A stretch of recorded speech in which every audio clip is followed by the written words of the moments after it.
Assalamualaikum warahmatullahi wabarakatuh teman-teman. Selamat pagi. Jumpa lagi dengan Els Garden kebun mini samping rumah. Semoga semuanya sehat walafiat.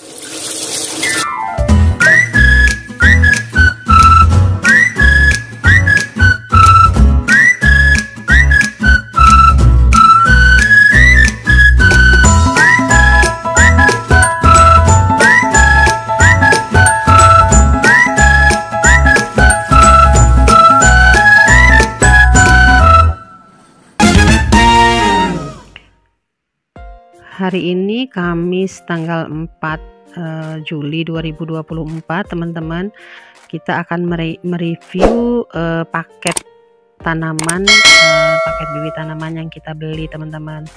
Nah ini ada 2 paket, kita buka. Ini pengemasannya lumayan rapi teman-teman, tuh lihat, bagus, pengepakannya rapi. Nah berdasarkan pengalaman, kami memutuskan untuk tidak menyemai beberapa jenis tanaman yang memang pertumbuhannya agak lama nih teman-teman.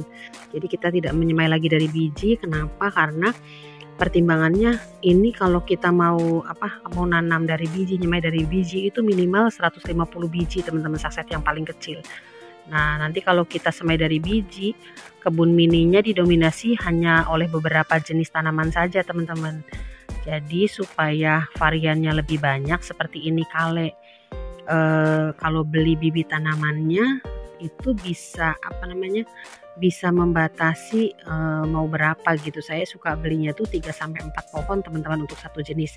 Jadi seperti kale ini, kalau kita tanam sendiri kan hanya 150 biji, itu hanya satu jenis kale. Tapi kalau beli seperti ini, kita cukup beli 3-4 pohon. Ini yang kale purple, ada juga kale curly, ini kale nero, ada kale red Russian, ada kale red rubble teman-teman. Masing-masing 3-4 biji aja belinya. Jadi nanti varian untuk kale aja sudah ada beberapa varian. Nanti kita lihat perkembangannya seperti apa. Ini paket yang kedua teman-teman. Saya juga selain membeli beberapa tanaman kale, saya ada beli seledri. Kemudian seledri juga sama, pertumbuhannya lama kalau ini ditanam dari biji.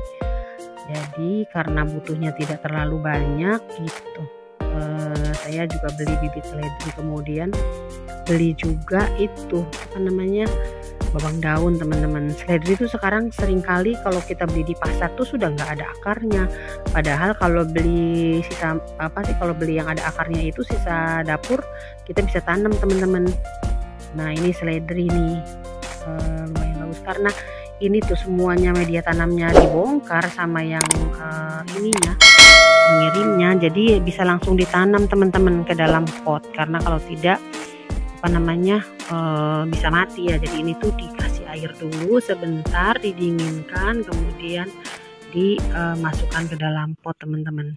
Karena ini hangat di ininya, dipegangnya. Tuh lihat teman-teman, kita sudah masukkan ke dalam pot semua. Kita lihat perkembangannya teman-teman 2 minggu kemudian.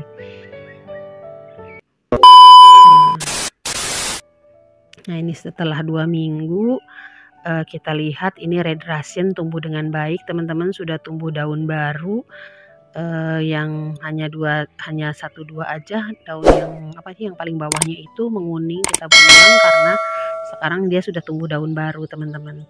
Jadi dibiarkan aja, kalaupun ada daun yang kuning dibiarkan sampai dia timbul daun baru, baru kita buang yang ininya. Tapi yang saya tidak, ini yang kale curly ini juga bisa tumbuh dengan baik, sudah tumbuh daun baru juga setelah 2 minggu. Nah yang tidak tertolong itu yang red rubble teman-teman. Red rubble hanya 1 yang selamat. Ini red Russian juga, ini bisa tumbuh dengan baik karena memang mungkin pada saat dikirim juga yang red Russian ini sudah agak besar ukurannya teman-teman, dibanding yang purple dengan yang red rubble. Yang purple dan red rubble itu terlalu kecil. Ini juga kale nero lumayan agak besar pada saat saya menerima paketnya. Nah ini kan jadi tumbuh baik tuh teman-teman, seger, daunnya keras, jadi kalau dimakan mentah itu crunchy teman-teman. Nah ini yang kale curly salah satunya. Jadi kale curly itu 4-4-nya selamat teman-teman. Kalau yang red rubble hanya 1, yang purple 3-3-nya tidak ada yang tumbuh teman-teman, mati semua. tidak tahan karena memang bibitnya juga waktu diterima tuh masih kecil, mungkin nggak tahan karena lebih dari 3 hari. Nah, ini red label yang selamat teman-teman. Ini daun kecilnya ini semua daun baru setelah 2 minggu. Ini yang lebar ini daun bawaan teman-teman. Yang lainnya pada lepas gitu ya. Jadi perlu dipertimbangkan kalau kita mau beli ini bibit itu kira-kira nyampainya berapa hari gitu. Jangan lebih dari 3 hari karena kalau lebih dari 3 hari pada mati. Ini terong nih saya pikir nggak bakalan bertahan karena waktu dibeli itu sudah ada bunganya rontok semua teman-teman. Ternyata ini setelah 2 minggu tumbuh bunga baru dan seger. Mudah-mudahan bisa berbuah dengan baik teman-teman. Ini malah tambah tinggi dan kelihatan segernya, tambah gemuknya tuh kelihatan gitu, perubahannya tuh kelihatan, bertambah tingginya juga kelihatan. Jadi pertimbangkan jangan sampai melewati 3 hari waktu pengirimannya karena kalau melewat dari itu ya kemungkinan bertahannya kecil teman-teman. Saya sih recommended kalau beli tanaman bibit tanaman ini belinya di toko keluarga Asoy Bandung atau dari Ijaz Farm atau dari Tani Aman Jaya teman-teman. Nah, ini tespongnya juga bertahan, ada 2 teman-teman. Ini juga daun bawang sudah dipanen malahan. Ini nanti yang rebah-rebah ini kita panen supaya tidak busuk teman-teman. Itu saja yang bisa saya sampaikan, mudah-mudahan bisa menjadi inspirasi. Terima kasih. Assalamualaikum warahmatullahi wabarakatuh.